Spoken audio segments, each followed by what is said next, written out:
Hello बच्चों, कैसे हैं आप लोग। आशा करता हूं कि आप लोग बहुत अच्छे होंगे और बहुत अच्छी तरह अपनी काइनेमेटिक्स पढ़ रहे होंगे। और काइनेमेटिक्स की थ्योरी अगर आपने पढ़ लिया है और मैंने लेवल 1 के क्वेश्चंस को कर दिया है बहुत पहले, और अभी मैं लेवल 2 के क्वेश्चंस पे काम कर रहा हूं, जिस पे 2 पार्ट्स में मैंने अप्रॉक्स बहुत सारे क्वेश्चंस, मतलब लगभग सारे क्वेश्चंस कर दिया हूँ।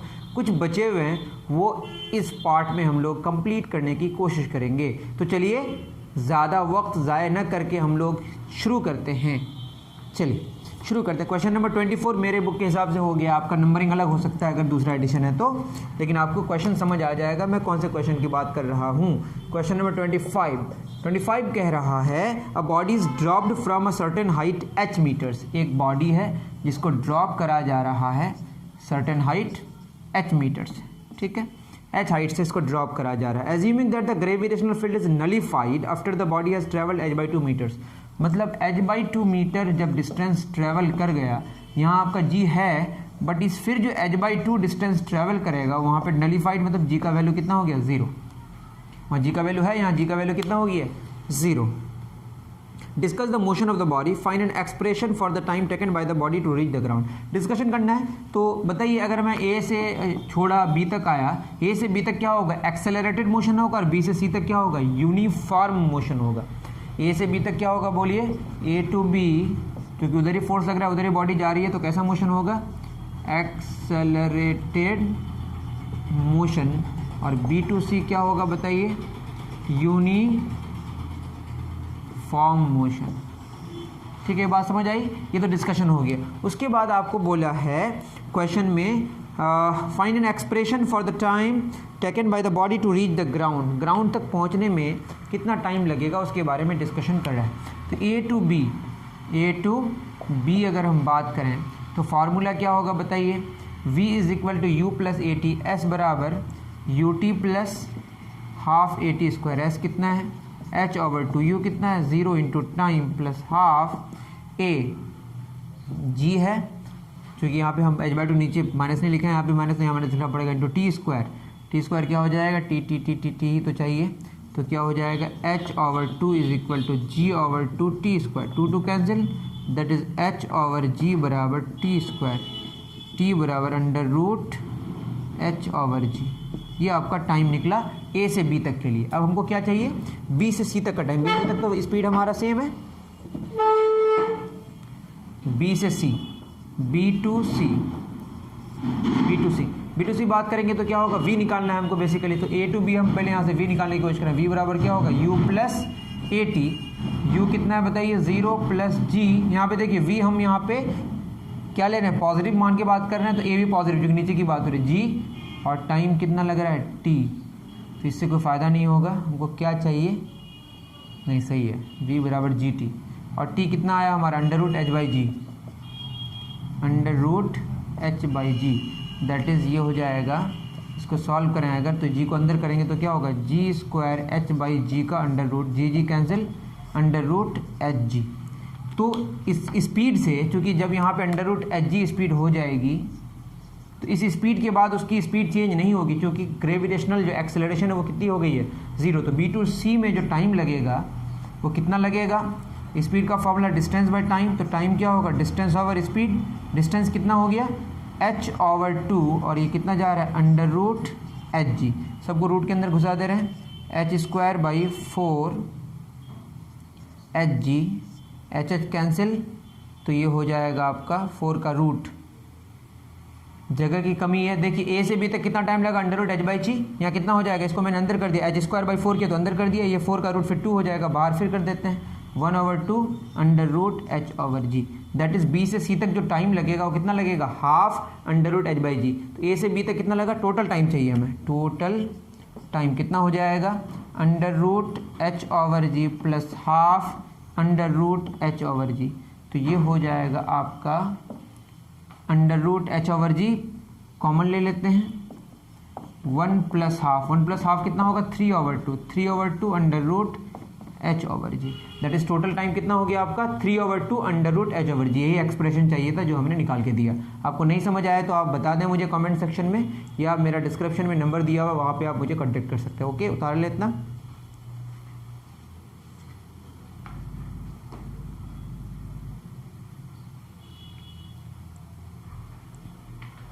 चलिए समझ आ गया होगा। 25 हो गया हमारा।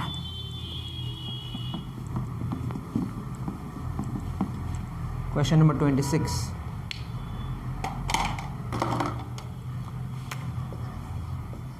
क्या कह रहा है? ये कह रहा है calculate the time of flight of body which is thrown up to height 5 metre from the ground. Time of flight मांगा है बस।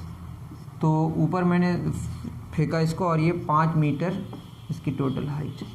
तो v बराबर क्या होगा बोलिए? u plus AT। Time of flight मांगा है तो पहले ऊपर का निकालते हैं। v बराबर 0, u कितना है आपका नहीं पता, प्लस a कितना 10 लेंगे, -10 इंटू टाइम निकालना है। तो पूरा ही इससे कोई फ़ायदा नहीं होगा। u चाहिए होगा। s बराबर ut plus half AT square. s कितना है बताइए? s है आपका 5, u नहीं पता, u बराबर यहाँ 10t पुट कर सकते हैं। चलिए देख लेंगे, चलिए पुट कर ही देते हैं। u बराबर क्या होगा, यहीं से कर लेते हैं। यहाँ से क्या आ जाएगा, u बराबर 10t। तो यहाँ 10t Guna t plus half, a कितना -10 into T square, that is 5 बराबर 10t स्क्वायर। 2 5 10 -5t square. ठीक है, 10t स्क्वायर -5 कितना, 5t square is equal to 5 5 cancel, तो t स्क्वायर कितना आया 1, t का वैल्यू कितना आया 1 सेकेंड। ठीक है, टाइम ऑफ फ्लाइट मांगा है तो ऊपर चढ़ने में कितना समय लगा, 1 सेकेंड। तो टाइम ऑफ फ्लाइट क्या हो जाएगा, 1 का double, that is 2 second. I think आपको बात समझ आई होगी। उतार लें। आप दूसरे तरीके से भी निकाल सकते हैं, बहुत सारे, मैंने पूरा का पूरा प्रोसेस से कर दिया। ओके,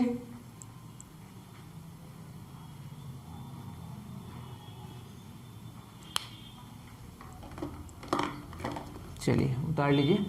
26 हो गया। क्वेश्चन नंबर 27 क्या कह रहा है? An object projected vertically up from the top of a tower took 5 seconds to reach the ground. If the average velocity of the object is 5 meter per second, find its average speed. Average speed चाहिए। यहाँ पे top of the tower है, top of tower, यहाँ से throw किया गया तो ऐसे करके ऐसे वापस आएगा। ठीक है, तो एवरेज वेलोसिटी कितनी गिवन है? एवरेज वेलोसिटी गिवन है 5 मीटर पर सेकेंड, और टाइम कितना लगा है इसको, 5 सेकंड लगा है। एवरेज वेलोसिटी की जब बात करेंगे तो यहाँ से लेकर यहाँ तक की बात करेगा ये, लेकिन हमको एवरेज स्पीड चाहिए। तो टोटल डिस्टेंस ये वाला भी तो चाहिए, ये वाला प्लस ये वाला प्लस ये वाला, और एवरेज वेलोसिटी 5 मीटर पर सेकंड का मतलब 1 सेकंड में 5 मीटर चला, तो 5 सेकंड में कितना चला होगा बताइए, 25 मीटर। 1 सेकंड में कितना मीटर, 5 मीटर, तो 5 सेकंड में 5 गुना 5 तो कितना मीटर, 25 मीटर। तो ये तो आपका आ गया 25 मीटर एवरेज वेलोसिटी हमने निकाल लिया। हमको ये वाला चाहिए। ठीक है, अब क्या चाहिए देखते हैं। इसके लिए हम लोग क्या करेंगे,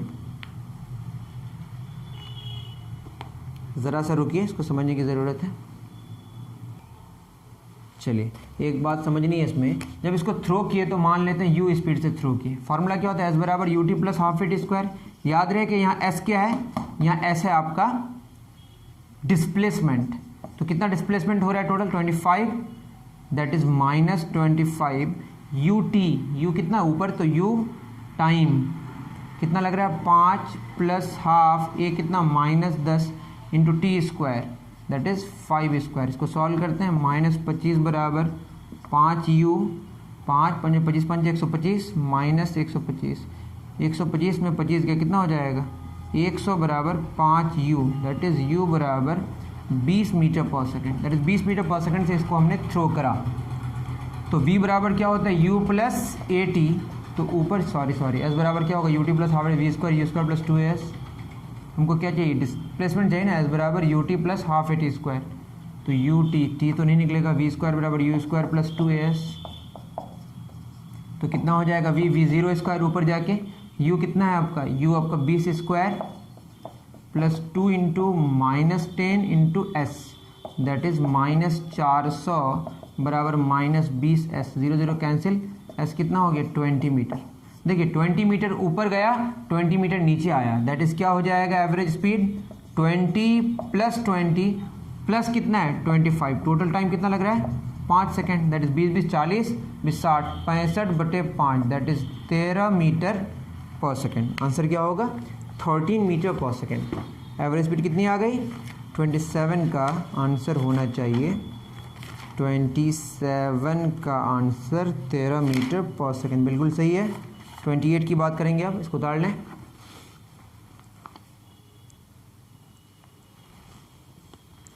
चलिए 27 डन। क्वेश्चन नंबर 28 क्या कह रहा है? In case of an oblique projectile और हॉरिजॉन्टल प्रोजेक्टाइल, देखिए एक होता है इस तरह का प्रोजेक्टाइल, एक होता है मान लो यहाँ से ऐसे हॉरिजॉन्टल प्रोजेक्ट इस तरह से फेंका जा रहा है, ठीक है। मतलब अगर किसी बॉडी को थ्रो करें, थ्रो करने के बाद सिर्फ अर्थ उस पर फोर्स लगाए तो उसको हम प्रोजेक्टाइल कहते हैं। Object projected vertically, sorry, in case of an oblique projectile और horizontal projectile, why the horizontal component of velocity remains constant. अब बताइए, मैं इसकी अगर बात करूँ, इसके दो कंपोनेंट होते हैं, जैसे u, ये थीटा एंगल बना रहा है, तो ये क्या होगा u cos थीटा और ये u साइन थीटा। ये वाला कांस्टेंट रहता है। क्यों कांस्टेंट रहता है? क्योंकि इस डायरेक्शन में तो कोई फोर्स ही नहीं है, जो भी फोर्स है वो क्या है, अर्थ नीचे की तरफ फोर्स लगा रहे हैं, तो जिस डायरेक्शन में नेट फोर्स होगा उसी डायरेक्शन में क्या होगा, एक्सेलरेशन होगा।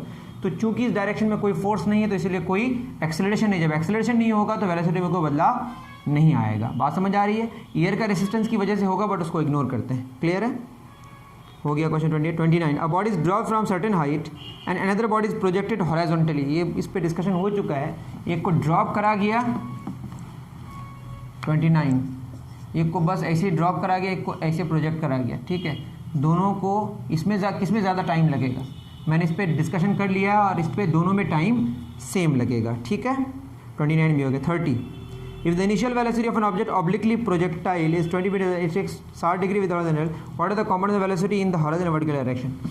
क्वेश्चन में बोला है 29, 30, बहुत इजी क्वेश्चन है। अब आसान क्वेश्चन आ गया इसमें। तो 20 मीटर पर सेकेंड है इसका स्पीड। अब यहाँ पे कितना एंगल बन रहा है, 60 डिग्री विद द हॉरिजॉन्टल। इसका ये कंपोनेंट कितना होगा, 20 cos 60 डिग्री बता चुके हैं, और ये कितना होगा, 20 साइन 60 डिग्री। तो ये वैल्यू होगा 20 साइन 60 डिग्री का वैल्यू √3/2, ये कितना हो जाएगा 10 √3 मीटर पर सेकेंड। cos 60 का वैल्यू कितना होता है, हाफ, तो ये हो जाएगा 10 मीटर पर सेकेंड। तो horizontal component 10 metre per second हुआ और vertical component 10 √3 metre per second हुआ।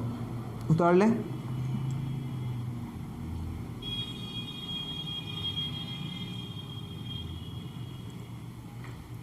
थर्टी हो गया। क्वेश्चन नंबर 31 ये कह रहा है 2 particles of masses m and 4m, है ना। 2 particle of mass m and 4m, m mass का है और एक 4m मास का है, are moving along the circular path of radius r। एक का रेडियस r है, ये m मास का इसमें घूम रहा है, और एक का रेडियस है 4r, सॉरी 2r, ठीक है, 2r respectively with equal velocities. Velocity से में इसकी वेलोसिटी v, इसमें वेलोसिटी v है। What is the ratio of centripetal force acting on them. एक का m मास है और एक का मास 4m। सेंट्रीपिटल फोर्स का फॉर्मूला अगर नहीं जानते, उसका फॉर्मूला होता है mv²/r। तो सेंट्रीपिटल फोर्स 1 से 2 क्या होगा फॉर्मूला, mv²। पहला वाला का मास m है, v कितनी है, v ही है, बटे r ही है, बटे नीचे का कितना है m, v ही है, और r कितना है बताइए, r है आपका 2r, m कितना है 4m।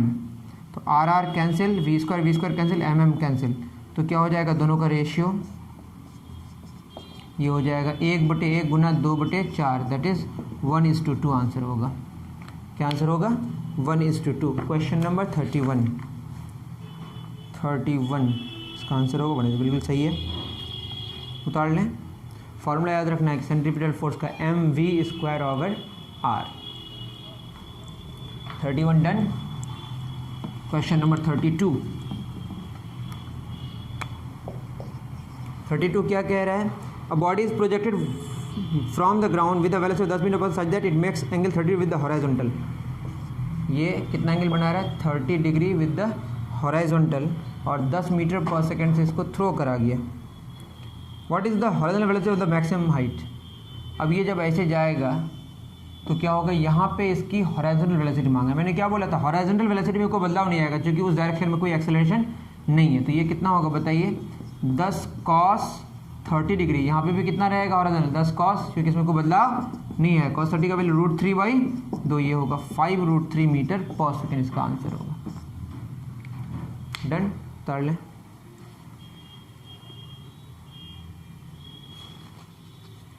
तो एक बहुत ही ज़्यादा कॉन्सेप्चुअल बात हो गई कि हॉरिजॉन्टल वेलोसिटी में बदलाव नहीं आएगा। क्यों? क्योंकि इस डायरेक्शन में कोई फोर्स और एक्सेलरेशन नहीं है। 32 हो गया। क्वेश्चन नंबर 33 ये कह रहा है a body is projected horizontally with a velocity of √23 metre per second. इसको हॉरिजॉन्टली थोड़ा किया गया √23 मीटर पर सेकेंड से, ठीक है। फ्रॉम हाइट ऑफ 5 मीटर, कितना हाइट लिया गया है? 5 metre. What is the velocity of the body on reaching the ground? तब ग्राउंड में जब रीच करेगा इसमें तो कोई बदलाव नहीं आएगा। किसमें बदलाव आएगा बताइए? एक होगा हमारा वर्टिकल कंपोनेंट और एक हॉरिजॉन्टल कंपोनेंट वेलोसिटी का। तो बेसिकली इधर जाएगा, ये वाला हमको निकालना है। तो √23 में तो कोई बदलाव नहीं आएगा। बदलाव किसमें आएगा? इसमें आएगा। ये 0 से शुरू हुआ। v² बराबर u² प्लस 2s अगर वर्टिकली लगाएं तो v नहीं, इससे कोई फ़ायदा नहीं होगा।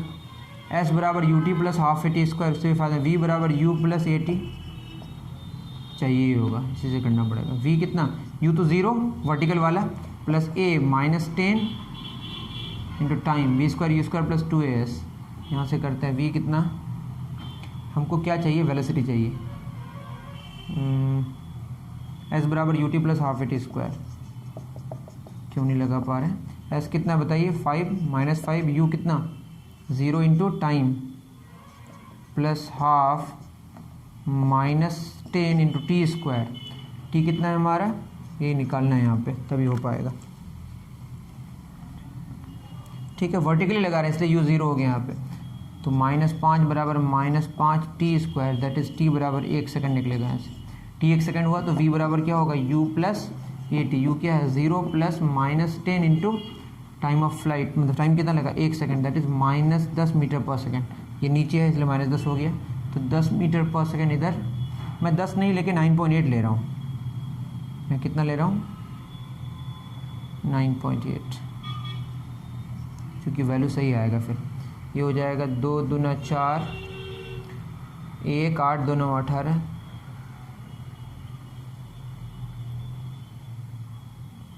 ठीक है, आप वो कर लीजिएगा, एक बार मैं कर ही देता हूँ अच्छे से।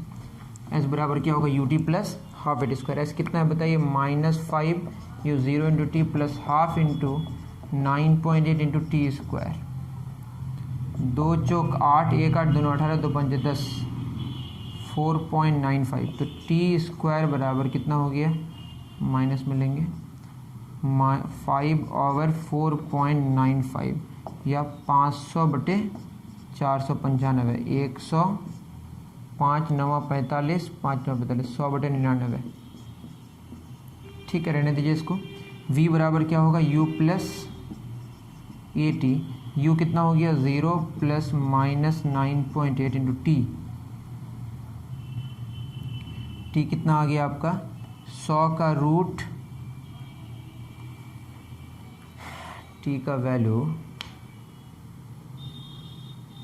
एक बार नीचे कर दें। अगर इसको एक बार हम लोग और अच्छे से करते हैं, ये कितना हो जाएगा बताइए?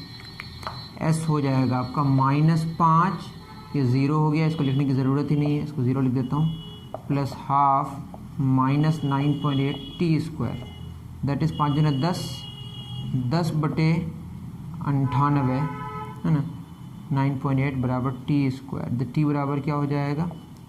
√10/9.8 या 100/98।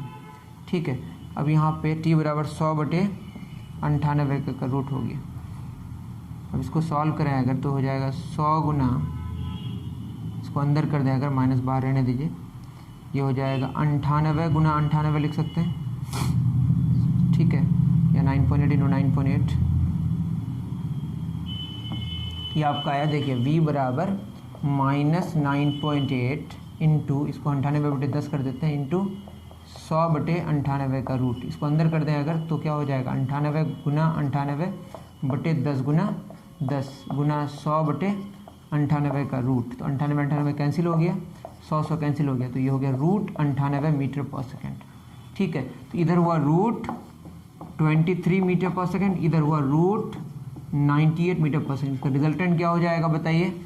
रिजल्टेंट हो जाएगा √23 का स्क्वायर प्लस √98 स्क्वायर का रूट, दैट इज 23 प्लस 98 का रूट, दैट इज 8 3 9 3 12 13 9 2 11 1 12 121 का root that is 11 metre per second आपका आंसर होगा। उतार लें।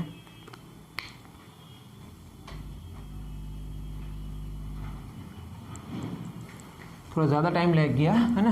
हॉरिजॉन्टल वर्टिकल का जो रिजल्टेंट होगा वो क्या होगा, 90 डिग्री एंगल है, तो दोनों के बीच का जो रिजल्टेंट आएगा वो क्या होगा, दोनों का स्क्वायर का जोड़ के स्क्वायर रूट लगा देंगे, आ जाएगा आंसर 34। 34 बहुत सिंपल क्वेश्चन है, ऐसे चल रहा है बॉडी ए बी सी में, ठीक है। बॉडी से 7 मीटर, कितना मीटर, 7 मीटर में चल रहा है। The time taken to travel A to C is 11 second. A से सी तक जो टाइम लग रहा है वो कितना लग रहा है, 11 सेकंड लग रहा है। डिस्टेंस कवर्ड, तो डिस्टेंस कवर्ड बहुत सिंपल है, 2 पाई आर का आधा, 2 2 कैंसिल, पाई कितना 22/7, रेडियस 7, ये तो बहुत आप खुद कर सकते हैं, तब भी मैं बना दे रहा हूँ। दूसरा में क्या बोला है, डिस्प्लेसमेंट डायरेक्ट, ये 7 कितना हो जाएगा 14 मीटर, ठीक है। 3 नंबर स्पीड, डिस्टेंस कितना कवर किया 22, टाइम कितना लगा 11, तो कितना हो जाएगा 2 metre per second. 4 number velocity कितना 14/11 metre per second. What is the displacement if complete the circle, अगर कंप्लीट कर दे डिस्प्लेसमेंट कितना हो जाएगा बताओ, 0 हो जाएगा। सिंपल क्वेश्चन था, उतार लें। इसमें कोई दम नहीं था। 34 हो गया। Question number 35, the last one for today. Okay, a person travels total distance in 3 parts, 4:3:1। ये मैं बताऊंगा नहीं, एक बार कर चुका हूँ। 4 3, ये 4x 3x और ये x। What is with a constant speed 90 kilometre per hour. पहला में कितना 90 किलोमीटर पर आवर, इसको चेंज कर लेते हैं 90 × 5/18, 18 5 में 25 मीटर पर सेकेंड, और दूसरा वाला 20 मीटर पर सेकेंड, और तीसरा वाला 10 मीटर पर सेकेंड। क्वेश्चन में बोला एवरेज स्पीड क्या होगा, तो एवरेज स्पीड कैसे निकल, टोटल डिस्टेंस बटे टाइम, तो स्पीड बराबर डिस्टेंस बटे टाइम, तो टाइम बराबर क्या होगा डिस्टेंस बटे स्पीड। तो एवरेज स्पीड का formula total distance that is 4x + 3x + x। Time यहाँ पे कितना लगेगा, डिस्टेंस बटे स्पीड 4x बटे 25 प्लस 3x बटे 20 प्लस x बटे 10। इसको सॉल्व करेंगे आपका आंसर निकल जाएगा। ओके, तो आई थिंक कि आपको समझ आया होगा, और समझ आया है तो आप अच्छे से लाइक शेयर सब्सक्राइब कर दें। अच्छा लगता है, हमारे चैनल में उतना ज़्यादा अभी इम्प्रूवमेंट नहीं है, बट अगर आपको कंटेंट में क्वालिटी नज़र आ रही है, कम सब्सक्राइबर्स ना देखें, आपको समझ आ रहा है, और आपको ऐसे ही वीडियोस चाहिए होगा, तो आप सब्सक्राइब करेंगे तो आपको ज़्यादा आपकी ब्राउजिंग इसमें आपको मिलेगा कि अकबर क्लासेस का ये आज लेक्चर रिकॉर्ड हुआ, तो आज देखते हैं, ठीक है। तो आपको फ़ायदा होगा, अगर आपको फ़ायदा नज़र आ रहा है तो आप ज़रूर करें ऐसा। अभी के लिए इतना ही, दीजिए इजाज़त। थैंक यू वेरी मच मेरे प्यारे बच्चों।